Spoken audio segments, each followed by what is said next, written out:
Hi, my name is Nicolette Smith, and our next Learning Center for Comprehension is on the book Benji's Doghouse, and this is for higher level readers.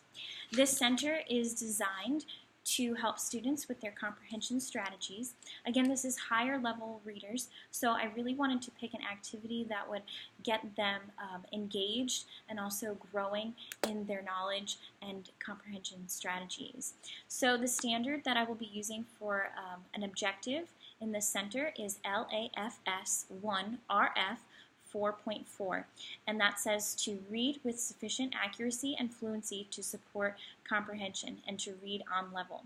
So in order for the students to be able to read with fluency and accuracy, I thought that the best thing for them to do would be to have them do a before, during,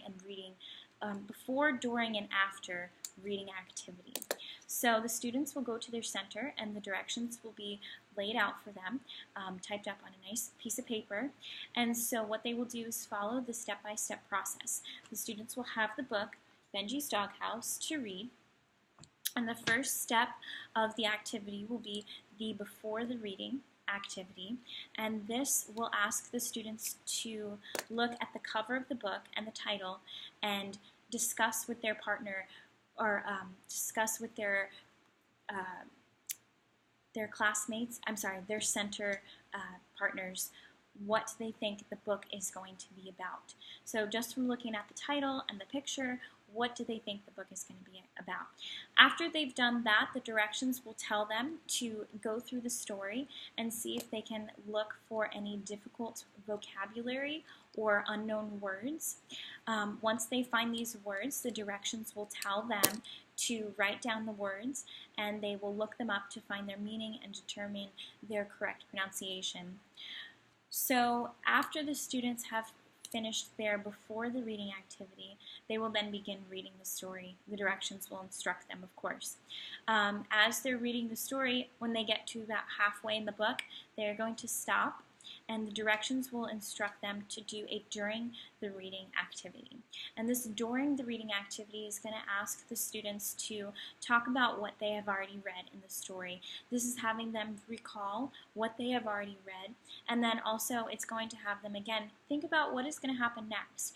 How is their prediction from their before the reading activity now different that they've started reading the story? How do they think the book is going to end? So then the directions will instruct the students to finish the story. Once the students have finished the story, they will do an after the reading activity.